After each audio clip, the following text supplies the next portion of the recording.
Hello guys, welcome back to another video. आज के इस वीडियो में बात करने वाले हैं जीके जीएस के प्रीवियस ईयर्स के क्वेश्चंस के बारे में। ये क्वेश्चन प्रीवियस ईयर के हैं तो आपके लिए इंपॉर्टेंट हो जाते हैं। आज के जो क्वेश्चन है वो बहुत ही इजी होने वाले हैं। तो चलिए आज के इस सेशन की शुरुआत करते हैं। पहला प्रश्न है, निम्नलिखित में से कौन बहुकोशिकीय जीव नहीं है। इसका मतलब आपको यहाँ पर पूछ रहा है कि एक कोशिकीय जीव इनमें से कौन सा है। तो आप सभी को पता होगा, ऑप्शन नंबर ए जो है सही आंसर हो जाएगा। अमीबा जो है एक कोशिकीय जीव है, बाकी बिल्ली, मनुष्य और घोड़ा जो हैं वो बहुकोशिकीय जीव हैं। और आपको एक और बात याद रखनी है कि जो अमीबा में गति होती है वो किसके द्वारा होती है। तो अमीबा में जो गति होती है वो स्यूडोपोडिया के द्वारा होती है, कभी कभी पूछ लेता है। नेक्स्ट प्रश्न है, मिग 21 उड़ाने वाली पहली महिला भारतीय वायुसेना अधिकारी कौन है। तो इनमें से आपको बताना है मिग 21 उड़ाने वाली पहली भारतीय महिला कौन है। तो इसका जो राइट आंसर है वो हो जाएगा option number D, Avani Chaturvedi जो है मिग 21 उड़ाने वाली पहली भारतीय महिला वायुसेना की अधिकारी हो जाती हैं। और इन्हें क्या है 2020 में नारी शक्ति पुरस्कार से सम्मानित किया गया है। और ये कहाँ की रहने वाली हैं, तो मध्य प्रदेश से इनका संबंध हो जाता है। अगर यहाँ पर बात करें अंजलि गुप्ता की, अंजलि गुप्ता जो है कोर्ट मार्शल होने वाली भारत और वायुसेना की पहली महिला जो है अधिकारी हैं। ये भी आप लोग याद रखेंगे। नेक्स्ट प्रश्न है, प्रथम विश्व युद्ध में अपने प्राणों की आहुति देने वाले भारतीय सैनिकों की स्मृति में निर्मित अखिल भारतीय युद्ध स्मारक को आज किस नाम से जाना जाता है। तो जो प्रथम विश्व युद्ध में शहीद जो सैनिक थे उनकी याद में भारतीय युद्ध स्मारक बनाया गया था, उसको वर्तमान में किस नाम से जाना जाता है। तो इसका जो राइट आंसर है वो हो जाएगा option number D, India Gate के नाम से इसे आज जाना जाता है। इंडिया गेट जो है वो ब्रिटिश भारतीय सैनिक के जो 70,000 सैनिक थे उनकी याद में जो बनाया गया है, जो प्रथम विश्व युद्ध में शहीद हो गए थे। ये भी आप लोग याद रखेंगे। और इसकी जो आधारशिला है वो कब रखी गई थी, तो 10 फरवरी 1921 को इसकी आधारशिला रखी जाती है। और 12 फरवरी 1931 को ये जो है राष्ट्र के नाम समर्पित किया जाता है। ये भी आप लोग याद रखेंगे। और उस समय लॉर्ड इरविन का कार्यकाल था। तो लॉर्ड इरविन के कार्यकाल में जो है इसे भारत के नाम कर दिया जाता है, यानी कि राष्ट्र के नाम कर दिया जाता है। और इसके जो वास्तुकार हो जाते हैं वो हो जाते हैं सर एडविन लुटियंस। ये भी आप लोग याद रखेंगे, सर एडविन लुटियंस जो थे इंडिया गेट के वास्तुकार हो जाते हैं। इसके अधोभाग में अमर जवान ज्योति आपको देखने को मिलती है। तो वो कब स्थापित, वो किसकी स्मृति में जो है स्थापित की गई थी। तो 1971 में जो बांग्लादेश मुक्ति संग्राम था उसमें शहीद सैनिक की याद में जो है उसमें शहीद सैनिकों की याद में जो है इसके जो है इंडिया गेट के अधोभाग में जवान ज्योति को शामिल किया जाता है, यह स्थापित किया जाता है। नेक्स्ट प्रश्न है, डेस्क सबसे कठोर पदार्थ है। तो इनमें से आपको बताना है कि सबसे कठोर पदार्थ कौन सा है। तो ऑप्शन नंबर डी जो है सही आंसर हो जाएगा। जो हीरा है वो सबसे कठोर पदार्थ हो जाता है और यह एक प्रकार का जो है क्रिस्टलीय कार्बन हो जाता है। नेक्स्ट प्रश्न है, स्पर्श के कारण पौधे में दिशात्मक विकास गति को डेस्क कहा जाता है। तो स्पर्श के कारण पौधे में होने वाली जो गति है उसे क्या कहा जाता है। तो उसे कहा जाता है ऑप्शन नंबर ए जो है राइट आंसर हो जाएगा, स्पर्श रूपांतरण कहा जाता है, जिसे स्पर्शानुवर्तन के नाम से भी जाना जाता है। ये भी आप लोग याद रखेंगे। नेक्स्ट प्रश्न है, भारत में 500 और 1000 के मुद्रा नोटों को किस वर्ष में अमान्य घोषित किया गया। तो 500 और 1000 के नोट कब बंद किए गए। तो ऑप्शन नंबर सी जो है राइट आंसर हो जाएगा। 2016 में जो है इसे अमान्य घोषित कर दिया जाता है। कब किया जाता है, 8 नवंबर 2016 में इन्हें अमान्य घोषित कर दिया जाता है, विद डेट याद रखेंगे। नेक्स्ट प्रश्न है, सबसे छोटा जीवित पक्षी है। तो इनमें से सबसे छोटा जीवित पक्षी कौन सा है। ऑप्शन नंबर ए जो है सही आंसर हो जाएगा। जो हमिंग बर्ड है वो सबसे छोटा पक्षी हो जाता है। इसकी लंबाई कम से कम 5 सेंटीमीटर की होती है और वजन जो है 1.5 लगभग ग्राम का 1.5 ग्राम का लगभग इसका वजन हो जाता है। नेक्स्ट प्रश्न है, मिसेस वर्ल्ड 2022 की विजेता का ताज किसे पहनाया गया। पूछ रहा है कि मिस वर्ल्ड 2022 कौन जीता है। तो इसका राइट आंसर हो जाएगा ऑप्शन नंबर डी, जो सरगम कौशल है वो मिस वर्ल्ड 2022 बनी है। और कहाँ आयोजित किया गया था, तो ये लॉस वेगस में आयोजित किया गया था। और मिस यूनिवर्स 2022 को हम प्रीवियस वीडियो में देख चुके हैं। मिस यूनिवर्स 2022 कौन बनी है, आर बोनी गैब्रियल बनी है। और ये कहाँ की हैं, तो ये अमेरिका की हो जाती हैं। नेक्स्ट प्रश्न है, कौन सी हिंदी फिल्म भारत के स्वतंत्र होने के बाद पहले ओलंपिक स्वर्ण जीतने वाली भारतीय हॉकी टीम पर आधारित है। अगर बात करें कि भारतीय हॉकी टीम ने स्वतंत्रता के बाद पहला ओलंपिक कब जीता था, तो ये जीता था 1948 में, और ये ग्रीष्मकालीन ओलंपिक हुए थे लंदन में। तो वहाँ पर इन्होंने जो गोल्ड जीता था, उसके ऊपर जो फिल्म बनी है वो बनी है ऑप्शन नंबर सी। जो गोल्ड फिल्म है वो 1948 में जब भारतीय टीम स्वतंत्रता के बाद पहली बार जो है गोल्ड जीती है, उसके ऊपर आधारित फिल्म है। नेक्स्ट प्रश्न है, चार मीनार भारत के किस राज्य में स्थित है, या चार मीनार भारत के किस शहर में स्थित है? तो इसका जो राइट आंसर हो जाएगा वो हो जाएगा ऑप्शन नंबर डी, हैदराबाद में स्थित है, और ये अब तेलंगाना राज्य में पड़ती है। तो ये भी आप लोग याद रखेंगे। और इसका जो निर्माण है वो कब कराया जाता है, तो इसका निर्माण 1591 में कराया जाता है। मोहम्मद कुली कुतुब शाह के द्वारा कराया जाता है। और क्यों कराया जाता है, तो जब वो अपनी राजधानी गोलकुंडा से हैदराबाद लाए थे।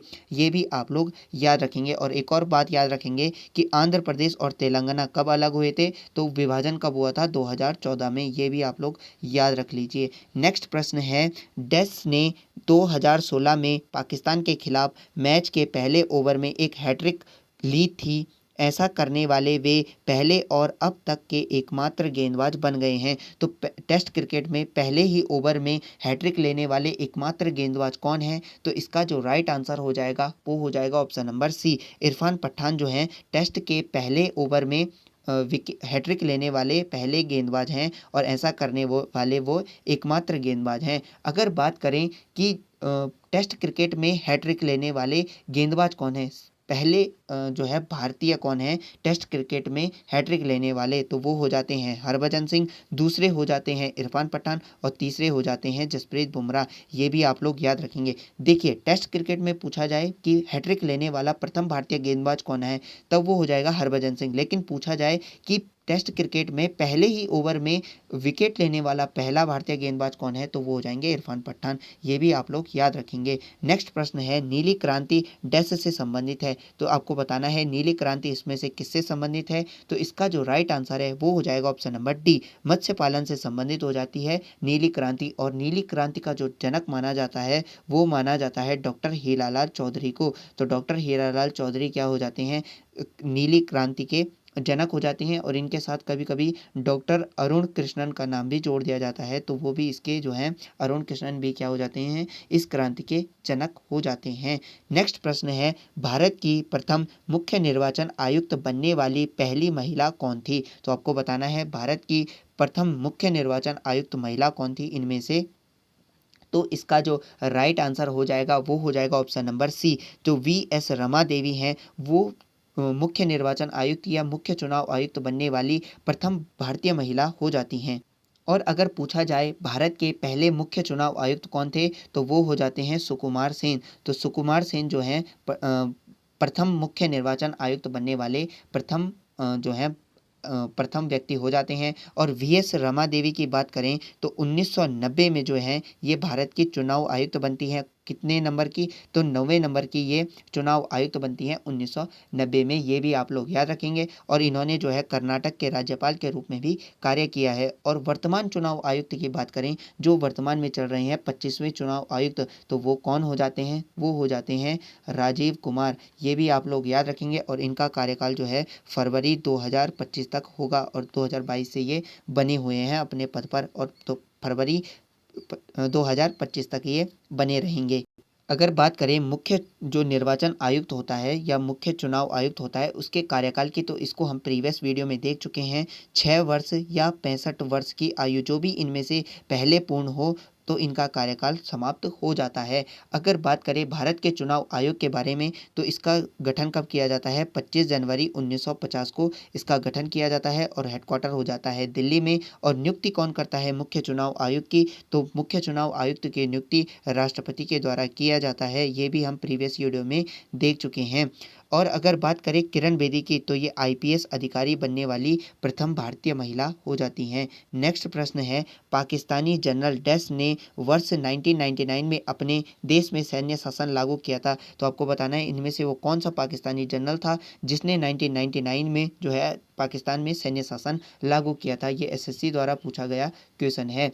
अगर इसका जो राइट आंसर है उसकी बात करें तो ये हो जाएगा option number D, Pervez Musharraf जो है उसने जो है पाकिस्तान में क्या किया था, 1999 में जो निर्वाचित सरकार थी उसका तख्ता पलट कर दिया था और वहाँ पर जो है सैन्य शासन लागू कर दिया था। नेक्स्ट प्रश्न है, ओरिजिन ऑफ स्पीसीज किसके द्वारा लिखी गई है या ओरिजिन ऑफ स्पीसीज किसने लिखी है? तो इसका जो राइट आंसर है वो हो जाएगा option number D, Charles Darwin ने लिखी है ओरिजिन ऑफ स्पीसीज। 1859 में ये पुस्तक आई थी और इन्होंने किसका सिद्धांत दिया था, तो इन्होंने जो प्राकृतिक चयन का सिद्धांत दिया था, ये भी आप लोग याद रखेंगे। नेक्स्ट प्रश्न है, सर्वश्रेष्ठ अभिनेत्री के लिए 2022 के राष्ट्रीय फिल्म पुरस्कार से किसे सम्मानित किया गया है? तो सर्वश्रेष्ठ अभिनेत्री का पुरस्कार, राष्ट्रीय फिल्म पुरस्कार किसे दिया गया है 2022 का? तो ये दिया गया है ऑप्शन नंबर बी, अपर्णा बाल मुरली को, जो ये सर्वश्रेष्ठ अभिनेत्री के लिए राष्ट्रीय फिल्म पुरस्कार दिया गया है 2022 का। अगर राष्ट्रीय फिल्म पुरस्कार की बात करें तो ये 2022 में जो है 68वें नंबर के थे, ये भी आप लोग याद रखेंगे, 68वें नंबर के थे। और इसका आयोजन कब किया जाता है? तो इसका आयोजन 30 सितंबर 2022 को किया गया था, दिल्ली में आयोजित किया गया था। और इसकी अध्यक्षता इम्पोर्टेंट हो जाती है, इसकी अध्यक्षता की थी जो द्रौपदी मुर्मू हैं हमारी राष्ट्रपति, उनके द्वारा किया गया था, ये भी आप लोग याद रखेंगे।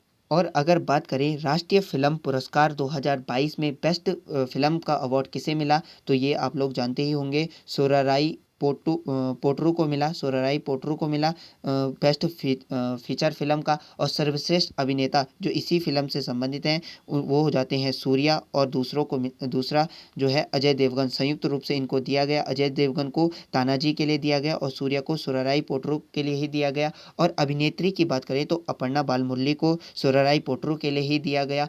और सबसे इम्पोर्टेंट इनमें हो जाता है दादा साहेब फाल्के अवार्ड, ये किसे दिया गया? तो ये दिया गया आशा पारेख को, ये भी आप लोग 68वें फिल्म पुरस्कार से याद रखेंगे। नेक्स्ट प्रश्न है, ग्रीष्मकालीन ओलंपिक खेल 2020 कहाँ आयोजित किए गए? तो ये कहाँ आयोजित किए गए आप सभी लोग जानते होंगे, ऑप्शन नंबर सी, टोक्यो में जो है ये आयोजित किए गए थे, ये भी आप लोग याद रखेंगे। अगर बात करें कि प्रथम जो ओलंपिक थे वो कहाँ आयोजित किए गए थे, तो वो आयोजित किए गए थे एथेंस में, ये आप सभी लोग जानते हैं। और 6 अप्रैल 1896 को ये आयोजित किए गए थे एथेंस में। और ये किस प्रकार के थे? तो ये ग्रीष्मकालीन थे, यानी कि ये समर ओलंपिक थे। अगर बात करें जो प्रथम विंटर ओलंपिक कहाँ से शुरू किए गए, तो प्रथम विंटर ओलंपिक जो है वो 1924 से शुरू किए गए। और कहाँ से शुरू किए गए? तो फ्रांस में शुरू किए गए, ये भी आप लोग याद रखेंगे। अगर बात करें ग्रीष्मकालीन जो ओलंपिक 2020 थे, इसकी जो थीम थी, इसकी थीम क्या थी? तो इसकी थीम हो जाती है यूनाइटेड बाय इमोशन,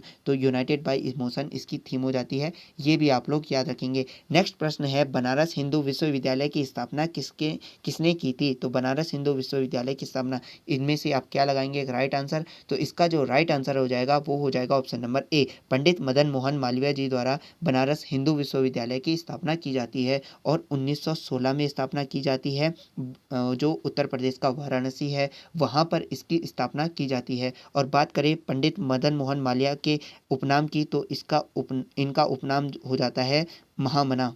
और ये उपाधि इनको किसने दी थी, ये आप लोग मुझे कमेंट करके बताएंगे, तो ये आपका होमवर्क हो जाता है। नेक्स्ट प्रश्न है, सोडियम हाइड्रोक्साइड का उपयोग डैश के लिए नहीं किया जाता है? तो इसमें से आपको बताना है सोडियम हाइड्रोक्साइड का उपयोग इनमें से किसके लिए नहीं किया जाता?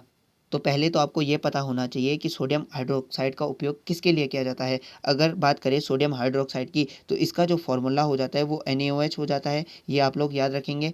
और इसका उपयोग जो है साबुन बनाने में किया जाता है, अखबार बनाने में किया जाता है, और धातुओं में चिकनाई को कम करने के लिए भी इसका उपयोग किया जाता है। तो इसका राइट आंसर जो हो जाएगा वो हो जाएगा ऑप्शन नंबर डी, आचार के परिरक्षण में इसका उपयोग नहीं किया जाता। उसमें किसका प्रयोग किया जाता है? तो उसमें किया जाता है सोडियम बेंजोएट का उपयोग, ये आप लोग याद रखेंगे। ये सोडियम बेंजोएट जो है खाद्य परिरक्षक के रूप में कार्य करता है। नेक्स्ट प्रश्न है, भारत सरकार के पर्यावरण और वन मंत्रालय के तहत एक वैधानिक स्वायत्त निकाय राष्ट्रीय जैव विविधता प्राधिकरण की स्थापना किस वर्ष में हुई थी? सिंपल सा पूछ रहा है कि जो राष्ट्रीय जैव विविधता प्राधिकरण है इसकी स्थापना कब की जाती है? तो इसका जो राइट आंसर है वो हो जाएगा ऑप्शन नंबर सी, इसकी जो स्थापना है वो 2003 में की जाती है। राष्ट्रीय जैव विविधता प्राधिकरण की स्थापना 2003 में की जाती है, ये आप लोग याद रखेंगे। तो फ्रेंड्स हमने यहाँ पर देखा प्रीवियस ईयर के जीएस के क्वेश्चन। अगर आपको ये वीडियो हेल्पफुल लगा तो इसे जो है लाइक कीजिए, शेयर कीजिए और चैनल को सब्सक्राइब ज़रूर कीजिए। मैं मिलता हूँ आपको नेक्स्ट वीडियो में, तब तक के लिए टेक केयर एंड बाय।